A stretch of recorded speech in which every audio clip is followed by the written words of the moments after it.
వీడేసి ఊర పెట్టోడున్నట్టున్నాడు. వీడా పెళ్లి కొడుకు. మూతి మీద 4 గంటలు వానికి ఎవరిస్తారు పిల్లని? వీడు కాదు పెళ్లి కొడుకు, ఈ పిల్లోడు. వీడే ఊర పెట్టోడు అంటే వాడు సగం గడ్డ పెట్టుకుని సంతల బాడోడే. సర్లే మరి మేము ఆలోచించుకొని చెప్తాము.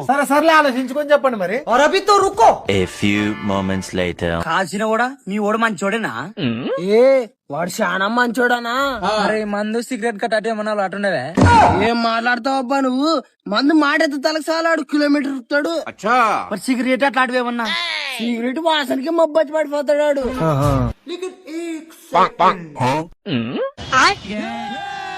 లే నిజం చెప్పులే, ఆ మంచి పెద్ద బిడ్డ కంటే చిన్న బిడ్డనే బాగుంది, నీకు ఇప్పిస్తాను. సర్లే నీ మాట ఎప్పుడైనా కాదనే నాట చేద్దాం. వాడు పెద్ద బోకనా? వాడు చెయ్యని పని అంటే లేదు. దొరికింది లంజ కొడుకు. అమ్మాయి విషయంలో కుక్కను కొట్టినాడు వాడి మీద. సర్లే మరి పోయిస్తాము. అనా మా ఇంటికి అప్పుడు వస్తారబ్బా మర పెళ్లి శుభ్లకి. వాడెంత పెద్ద లంగ్ అయినప్పుడు వానెప్పుడు తిరిగి నువ్వెంత పెద్ద బోక అయిటవులే.